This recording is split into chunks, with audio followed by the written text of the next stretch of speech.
Sportsbook.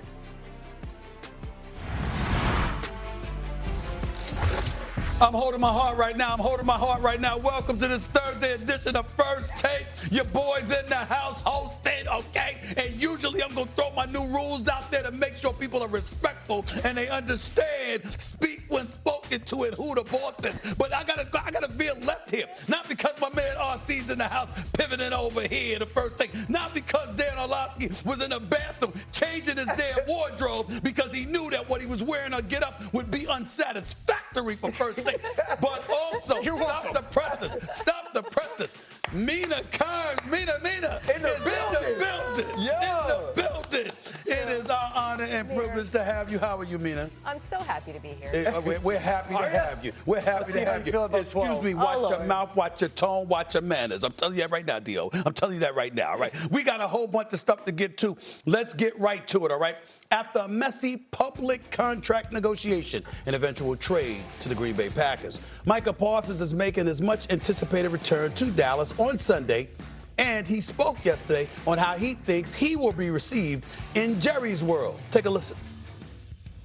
You know, I think Dallas loves me. You know, I think they're going to give me a good round of applause, and, you know, there's no hard feelings there, at least for me, and I think it's going to be, like I said, it's going to be a great atmosphere. I think, you know, this is some of the best football you're going to get in Dallas when it's Sunday night against, you know, a rivalry opponent. I'm almost afraid to go to Dan first, but I will. How do you think, Micah, how do you think fans should respond to Micah's return? I literally don't care. Boo him if you want to boo him. Micah should be thanking the Cowboys for what they did to him. Right. They got him out of there. They're not a good football team. And they got him $150+ million, however much. 188. Yeah, if the fans want to boo him, boo him. I really don't have a strong feeling on this side. If you want to cheer him, cheer him. If you want to boo him, boo him. Have at it. Okay. Man, for me, I'm fired up because they had a tribute talk. There was actually a conversation that came out that said they were not going to do a tribute video for Micah. Duh.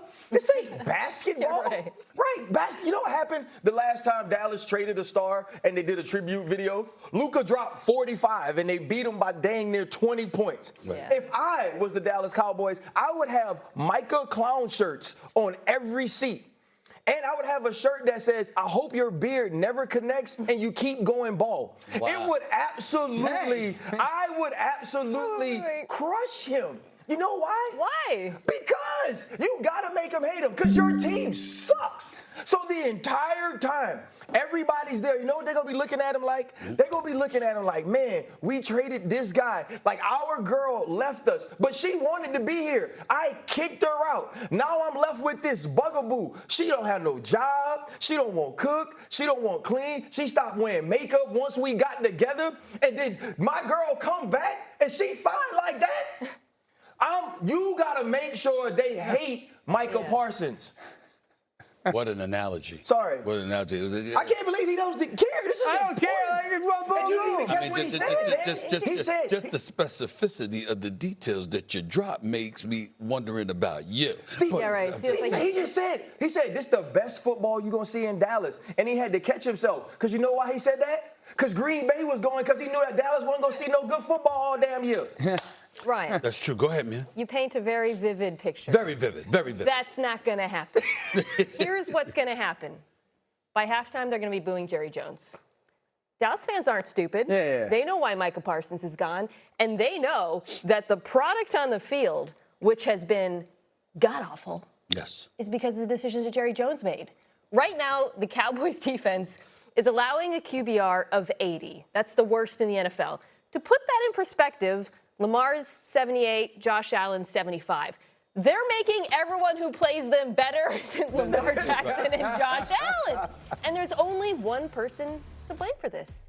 It's Jerry Jones. It was the most predictable outcome that the defense would fall apart. Because when Micah Parsons didn't play while he was on the team, the defense fell apart.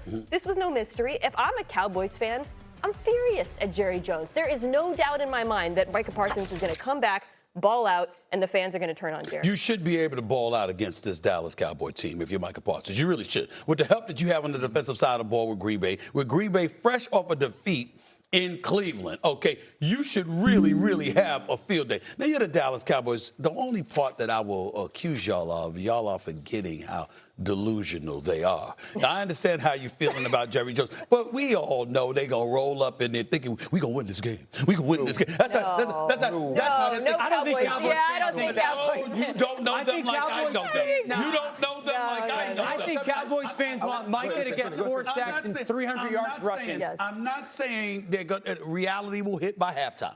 I understand that. I'm talking about walking into the game. I'm talking about when you're driving to Jerry World. I'm talking about when you got to park. I'm talking about when you're tailgating. I'm talking about those things. Oh, they're going to be like, oh, we're going to win this game. What we do? We're going to win this game. Delusional. They're not going to believe that. Because you know how Micah Parsons could guarantee that he has a phenomenal game? If he played quarterback.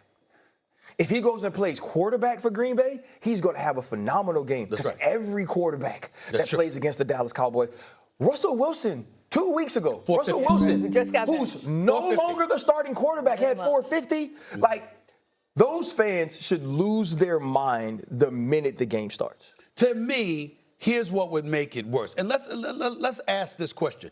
What is the worst possible scenario? I believe I have the answer, but I'll give it to you first. Go ahead. Micah gets 3 sacks and they give up 250 yards rushing. Yes, it's the run defense. Yes, 100%. I don't even think you have to go to the 250 yards rushing.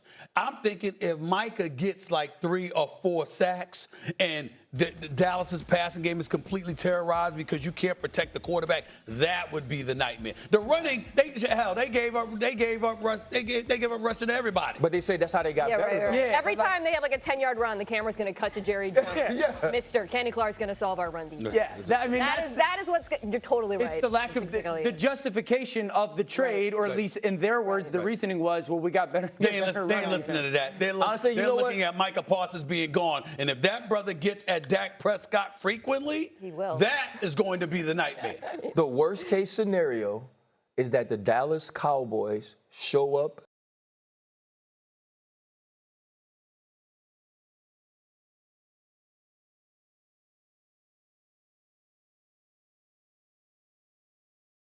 and they can't get pressure on the quarterback. That they show up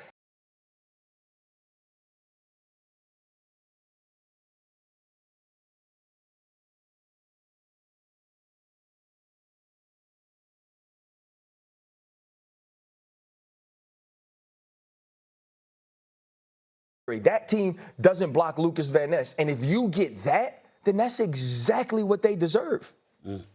Also, if the Packers go on and end up NFC title game, like the game again, 3 sacks, 250, those first-round picks because of the trade, you're basically taking an early second-round pick. Which is nothing. Yeah, that's worst-case scenario.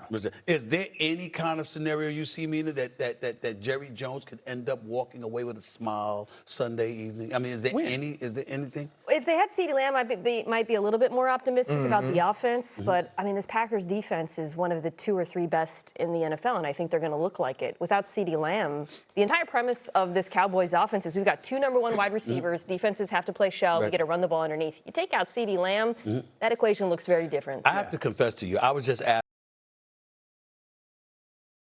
asking the question just for my own. I mean, we all know the answer. It was just fun to throw that out there. He absolutely is going to smile. Just to make that. Jerry Jones is going to smile. I guarantee you, by 12 noon Eastern time on Monday, Jerry Jones will be in his office. One, because that's whenever the ratings come out, or they say how many people watch the game. It's going to be a huge rating. And you know what you're going to talk about for half the show on Monday? What? The Dallas Cowboys. And Jerry Jones is going to be able to sit in his office and he's going to be like, yeah, we suck, but they still talking about us. But they're not we're not going to be talking about them in like 2 weeks when they're no longer relevant. I will say this to you. I will say this, and I'll end this segment by saying this. I reckon you're right. Stick it to the NFC East. Giants first round